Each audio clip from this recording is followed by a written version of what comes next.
We're moving on to our next segment, and before we do, we just want to give a shout out to everybody on Blog Talk Radio, because we forgot to do it to start the podcast. If you're listening on Blog Talk Radio, thank you so much for checking us out. I don't know if the new logo's up, but we did make a new logo, so you should be seeing that pretty some time soon. And then also, big shout out to everyone on iTunes. If you haven't checked us out on iTunes, please go rate our podcast, and also just go rate every Most Valuable podcast. Rick and Johnny, The Onside Kick, Primetime Podcast, Fast Break. You don't even need to listen to them, to be honest, to actually rate them. We'll just take the stars. If you could help us out, we'd greatly appreciate it. Most Valuable Podcast on iTunes, and also patreon.com/Most Valuable Podcast. You saw the segment we did with Jake, the 2 segments that we did with Jake 2 weeks ago, and they were absolutely fun. We should have Jake back next month, and also Pat, who is a new patron. So head over to patreon.com/Most Valuable Podcast.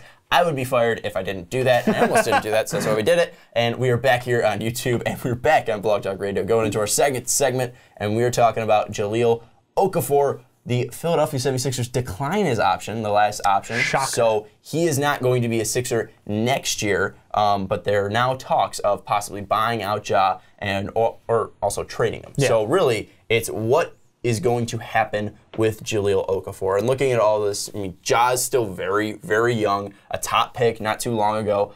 He's got talent, but he's probably in the wrong generation for that talent. But what do you think is going to happen with Jahlil Okafor, either on the Sixers? Do you think he's going to get bought out? Do you think he's going to get traded? Do you think he's just going to be sitting for the rest of the season? What do you think is really the Ja move?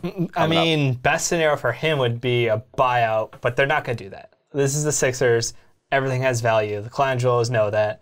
Even though you won't get anywhere close to a return on what you spent for Ja, you will still get something. The problem is they're fighting themselves on whether they want to win games or let Ja play. And I do say that, not trying to be mean, not that Ja throws games, but like the Sixers this year are legitimately trying to make a run for the playoffs. And having Ja in there is a piece who you don't plan on having there for more than, this year, worst case scenario, not the right move. So and just talking about winning games, I mean, the one game he did play, they lost to Toronto. I'm not saying that's the reason why. Whoa. Coincidence there, eh? Just saying, he's played one game and they lost to Toronto. Hey there, buddy. Just saying. Look, it's sad because Ja, again, he popped off his rookie year, dropped like 17 and 10 with no effort. Mm-hmm. And now he's gone to vegan Ja. He's transformed his body. He's slimmed down. He's quicker. The effort it looked like it was there a little bit in the short bits we got to see, but they still are going away from him. It doesn't look like they're going to be able to raise his value anymore at this point. So really, it's just like, if they can get a late 1 or a couple of 2s maybe, I see something similar to like the Nerlens deal. I don't even know if that's going to be. I don't even know if they have that much value on him, because Nerlens still had control on him. Where Ja now, I mean, it's pretty much declined. And this is what I want to bring up is someone on Reddit. We're going to shout out user Alaric 1224. I hate reading Reddit usernames. It's the worst. Why couldn't it just be like Steve from Delaware? But it's not Steve from Delaware. He's a Jazz fan. He said the Sixers should probably buy him out to save cash, because no team really wants Okafor and is going to give up much to get him, because they now turned down his option to close a loophole in the CBA. Any team that trades for him now will not be able to sign him for more than $6 million a year as a free agent in the offseason. If a team trades for Okafor, they presumably think they can reclaim his value based on the potential that they made the 3rd pick in the draft. So any team that trades for him will get stuck with a catch-22. If they trade for him and he's good enough to play for another, he's good enough for another team to pay him more than $6 million a year, then they will lose him in free agency, and they lost assets with little gain. If they trade for him and he's not good enough for another team to pay him more than $6 million a year, they would be able to retain him in free agency, but probably not worth the assets given up for him. It's a lose-lose situation for an Okafor trade. So really and all these teams know it, so the pretty much real situation that the 76ers have is to buy him out. So I don't think they're getting a 1. I think that's kind of far-fetched. I figured if it was like 2-2s. a crazy team like San Antonio would turn like pick 26 into Jahlil Okafor. Pop's not stupid. If anyone could turn him around, it would not be Pop. Yeah, and he'd do it for like a can of beans. I mean, Pop's not stupid. The real fear I'm having right now is 2 men, Garpax. Do you think that they're going to actually trade for him, though, or do you think that now... Like, hold my beer mode. We're going to get a job. But at least bring him home. Do you think that they're going to probably wait until he's bought out? I mean, do you think that we're ultimately going to see a buyout, or do you think we're going to see a trade? I am horrified that we will see a trade. Is that because you're a Bulls fan? Yes, it's because I'm a Bulls fan. You think that's the #1 landing spot for him? I'm just trying to think of teams that fit, and right now, like, best fit for Ja would be San Antonio. It's a place where he can spend time, learn the fundamentals. You will get the best out of him there. And I think that honestly would be a great fit for him. You get to learn under LaMarcus Aldridge, Paul Gasol. I mean, you have best bigs. It's just ideal situation. But at the same time, I can see teams who are just looking to, poke around, see if he's still got any talent left in him at 22. Is he washed up already? Can he fit his system? I see Garpax being, again, idiots in the room who are like, we can get this. Like you thought Chris Dunn? Oh, we're going even better. Chris Dunn, okay, first Chris off, Dunn's actually look good. I want to relax. He played one season behind Ricky Rubio on a terrible defensive team. I know. But Ja, I mean, do you think there's much left in him? Because I think Ja's still got value. But do you think that we've seen everything we've seen? So whatever you're getting and trading for, this is what you're getting Jahlil Okafor. Do you think that there's possibly more that we can see from Ja, or do you think? I think he can still develop his game. Like the big thing with Ja was there was a couple things with Ja. It was the effort he was showing in his early years already. He was playing a shitty Sixers team. The problem is you're playing on a demoralized team where you were told your plan is to lose. Yeah. It's hard to be motivated. But then what if you go to the Bulls? I mean, this is a team that your plan is not to lose, but your team fucking sucks. I mean, that's the plan is arguable. I don't think the Bulls are we're Sam going for Hinkie, but I don't think the Bulls are Sam Hinkieing this. But also, I mean, this is still a team that's terrible and gonna Sam Hinkie it whether they're trying or not. Maybe.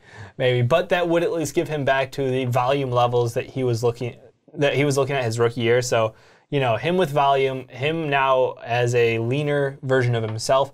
I think the next thing he needs to work on is honestly his basketball IQ. Like we've seen it so much. The problem is I keep looking back at the days of college when he was such a dominant force, when he was a great passer out of the post. Yeah, and remember, he was like 7 feet tall and super lean and playing against this is like Will Chamberlain against the problem is it's like guys. Him in the post and it looks smooth, and then you watch him in the NBA and he's just like standing there palming the ball like 18 feet out and you're like, good shoot dive. I dare you.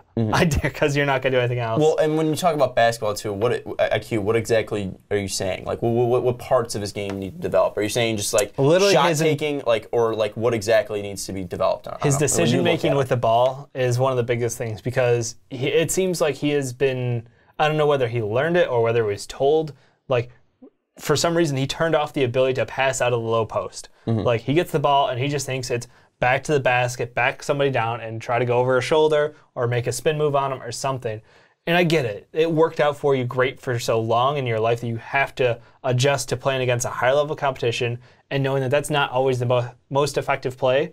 And because you are such a force, and again, he has still some of the best low post moves in the NBA, and he's 22. Like, he's such a good scorer at that aspect. The problem is it's not always the right play. And he needs to know when to pass out of it, and for some reason, he turned that off. And one thing, do you think that maybe going to a team and possibly a change of scenery could be the biggest thing for him? It absolutely could. You look at what he said today, or I think it was a day ago. He came out and said, I try to be professional, I would continue to be professional, but at some point I have to defend myself, and this is my career. I'm not sure if Colangelo cares about that, and I think it's evident at this point. Now we're seeing Isaiah Thomas come out today, say, man, they're acting like Jahlil Okafor, don't got game, let the man go and rock out for somebody else. Crazy how they doing him. So, I mean, looking at this, obviously, they're constraining him because they want to get as much value and they don't want to buy him out, but it looks like buyout's probably their best option for him. And I feel like, we've seen this plenty of times before, a change of scenery is going to do a player great. And like you said, the skills are there. Yeah. But then again, the biggest thing that I worry about is the skills can be there, but then again, this is a guy playing, 20 years late. I mean, this is a guy that has great low post moves. Cool. Yeah. How much is that doing for the New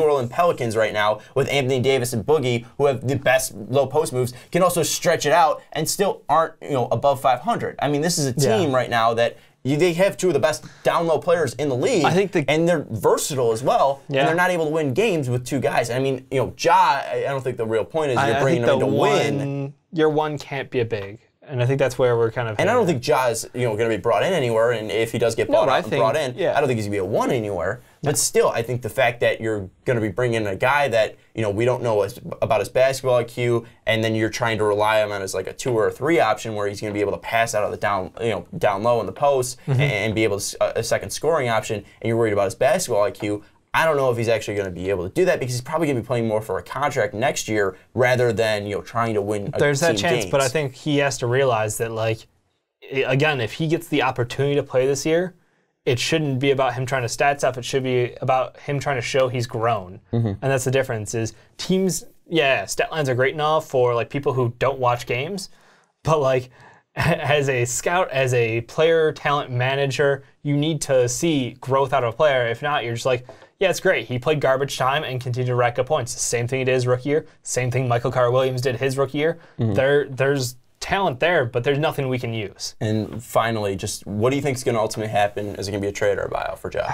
See, I didn't know the information when you read out the buyout stuff. I still feel like they're going to gun for a trade somehow because someone will give them a 2, like a top 10 in the second round pick probably. I don't even know about that. I feel like they're going to get the Celtics have like 19 picks, right? If they get a 2, they're going to get like 12 years from now. And the it's gonna Celtics be like have like how many Hoagie. picks? I mean, you think Celtics are the best move for him? No, but I'm just saying they've got a lot of ammo. That doesn't matter though. You're going to bring in a player that doesn't fit with your system. You're not planning on playing. What's the point of that? It's like the Celtics, like it's like the Cavs, like let's bring in talent. Yeah. Like I don't know exactly how Ja helps that team, but I think you need like a Venn diagram. People who are like able to afford tossing away a pick on something that has a very low probability of paying off, but if it does, it could be great. I think. And then those who actually need him. What's going to happen is he gets bought out, and it's going to be some crappy team at the bottom of the barrel that's just looking for some player down the road that could help them, and that's going to pick him up. So maybe Atlanta picks him up, Chicago picks him up, maybe New York takes a shot at him, even though they don't need him. I don't know about Brooklyn, to be honest with you. I don't think Brooklyn's going to be the best, but like Sacramento, maybe. Yeah, I think like it's going to be a bottom shoot team, and they're going to see how he does after a buyout. But I don't think they're going to be able to trade him. I don't think any team's going to give up any value for him because there's no value to trade for him. Because then again, like if he plays well, you're not going to be able to bring him back, and if he doesn't play well, you're going to have to sign him for a pretty hefty contract that could be brought up by a guy that maybe like a Kyle Kuzma guy that you take in the second round and he just comes out and balls out. Late one. Like I'm just saying, like this could be a guy that takes up a roster space and gets rid of a guy that could really flourish for your team. So ultimately, he's still he's 22. Kuzma's 23 or 24. I'm not saying he doesn't have talent, but Kuzma is a guy who's ready for this NBA. I know. He's a guy who could shoot threes. I know, and I love Kuzma. Ja needs to work on his basketball IQ, has been in legal trouble before getting fights in Boston. He might have punched out a guy. And I'm just saying. And he also missed some games too. Yeah, and he's been his injured. Health concerns. So I think that Ja, while he might have talent, I don't think he's gonna be able to showcase it anytime soon. Because I think that if a trade happens, it's not gonna happen until February, January, and really? if a buyout happens, it's not gonna be until like December or January. I don't think it's gonna happen anytime soon. But we will see. Hopefully, Ja gets to be able to play Free Ja. at some point. Free Ja. And use that hashtag free Ja. Yep. And also let us know in the comments down below where Jahlil Okafor, I can't keep saying Ja, where Jahlil Okafor is going to end up at the end of the season. Are they going to buy him out? Are they going to trade him? Are they going to get rid of Ja? Where's Ja going to be?